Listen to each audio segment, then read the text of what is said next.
When I tell people I have a PhD, they kind of sit up a little bit straighter and listen more to what I have to say, and we have a conversation, and inevitably they ask, "What's your degree in?" And I say, "Parks, Recreation, and Tourism." Oh. The deflation is almost audible. But let me tell you why I couldn't have a degree in anything else. Because it's who I am. And finding me took some work, and it's still a work in progress, and that's true for all of us. You're looking at somebody who flunked out of college on the first try. I was ever so ambitiously majoring in computer science and math with a minor in physics, and I crashed and burned. But in retrospect, it wasn't any lack of academic aptitude that did me in, it was a lack of passion. I had chosen a major in a degree program based on what other people had told me to do, which is what many people do today, not what I wanted to do. Of course, I had absolutely no idea what I wanted to do. And then I stumbled upon recreation and leisure. Leisure is something that many of us take for granted, but the students that I train develop summer camps and youth programs that are more than just diversions. They help your children meet developmental goals. They create and maintain parks where you go to bike and run and picnic or even just watch a sunset with your family. They manage bowling alleys and golf courses and football arenas. What do all these things have in common? They are the places where we are most able to be ourselves. Now, earlier I said I stumbled upon leisure, and that's not exactly true. I actually tried to take a picture of it. I was fascinated by all the people that I saw rock climbing and caving and whitewater rafting, but I also had a little bit of a self-esteem issue, so I was afraid to go out and try. Would these people accept me for who I was? But if I had a camera, that gave me an excuse for being there. So I took a chance, and with my camera, I went out and I started taking photographs of people doing all these cool things. And it turns out that I was a closet adrenaline junkie, and photography was my gateway drug.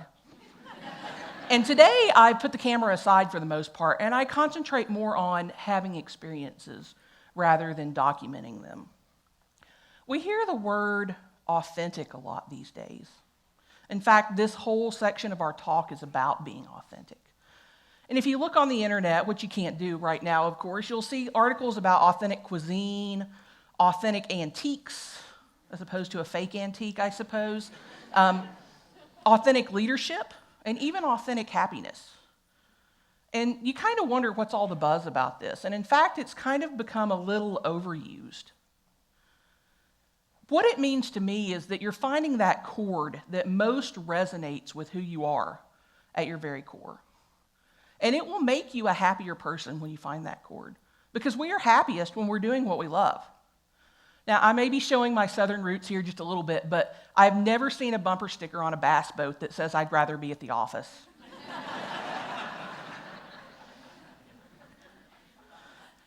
So some of you may be thinking that your days of taking chances, trying new things, new activities are over. But I'm here to tell you that they're not. And I offer you one of my favorite quotes. It's by the author George Eliot.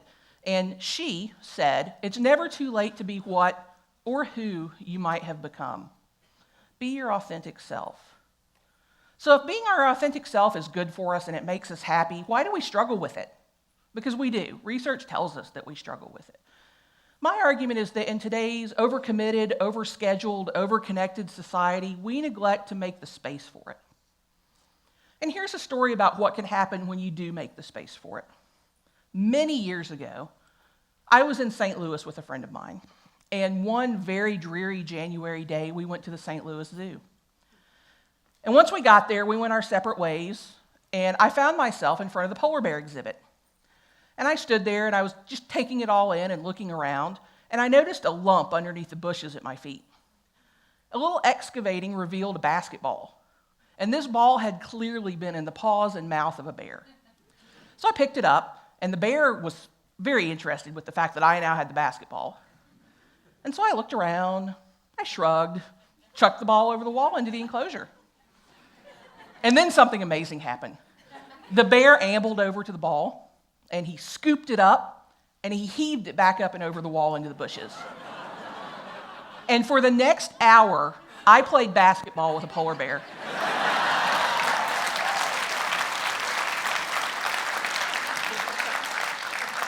And in that hour, that bear and I connected through the power of play. It was amazing. Now, I could have made different choices that day. I could have let the cold, rainy weather make me choose an inside activity. I could have stuck with my friend and been involved in conversation. I could have been busy talking on my phone or texting or taking pictures and never noticed that basketball. But instead, I chose to let myself be open to the experience. And amazing things happened when I did. I would have missed out on magic otherwise. For some of us, the thought of being outside in the rain and cold, although this is Seattle, I realize, being alone in a strange city, or being disconnected from the rest of the world makes us a little uncomfortable. And we like to be comfortable, right? Comfort's not all it's cracked up to be. Let me tell you why. The developmental psychologist Piaget believed that we learn through processes called accommodation and assimilation. When we have a new experience, we either sort it into an existing schema that we already have, or we accommodate our existing schemas to better fit that new experience. Now, how many new experiences do we have in our comfort zone? Right? But if we step just outside of that comfort zone, we're now in what we call our growth zone. Now, we're not going so far out of our zone that we're terrified, because then all learning shuts down. We're looking for that sweet spot, that in-between. And the in-between, it turns out, is a pretty powerful place. And there's a word for it, and that word is called liminality. Big word. Spelling bee word. Liminality comes from the Latin word limen, which means threshold or time and place of transition. Let me give you an example of how this works in the context of travel. I recently traveled to Peru, where I met one of your daughters, by the way, at Machu Picchu. Oh, my parents are going to that. So, didn't make me feel old at all. But while I was there, I was free from the norms and expectations of American culture. I didn't have to worry about the expectations of my family or my friends or my colleagues. But as a foreigner, I also wasn't expected to know the cultural norms of Peru. And so that created the freedom for me to kind of play around with who I wanted to be and how I wanted to be in the world. And it's a pretty interesting process. Now, it sounds maybe a little ambiguous to some of you, and you might get a little nervous thinking about that, but I'm encouraging you today to embrace the ambiguity, to revel in it. And it'll make you a better person. It will. Just trust me. Let me give you another example. One of the clearest ways to create this in-betweenness is through travel. For centuries, people have traveled to foreign countries, gone on pilgrimages, climbed mountains, looking for answers to questions. And we know this because then they've written books about it. And they tell us stories about how they've learned about themselves and they've grown, and it's a fascinating process. And I've been researching it. And the first step in that process is breaking away from what is normal for us. It's physically, cognitively, and psychologically separating ourselves from that world that we normally live in. And I'm running out of time, but I've got a quick story for what can happen when that does happen. We talk about connecting with others. Once upon a time, I found myself alone in the bottom of the Grand Canyon. And I explored enough that I found an exposed portion of the Vishnu Schist.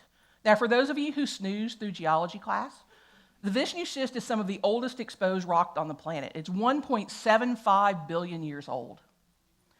It's pretty, it's shiny, it's smooth. And as I sat there in the dirt, staring at a rock, I thought about the enormity of 1.75 billion years. And I thought about the minuteness of my own time on the planet. And for the first time, I felt like I was part of a larger grand design. And I had a realization that I still carry with me today. I am temporary. Do you know how freeing that is? My whole life is the in-between. It is my space to live and celebrate and grow and try on different ways of being the person that I am. It's a powerful thing. Over time, it's led me to a place that is more peaceful, joyful, and generous than I've ever been in my life. Where are the opportunities for the in-between in your life? My hope for you today is that you'll seek out these opportunities, and when you find them, you'll roll around in them. Give yourself permission to get dirty. Play ball with your polar bears, contemplate your rocks, and along the way, find yourself. Thank you.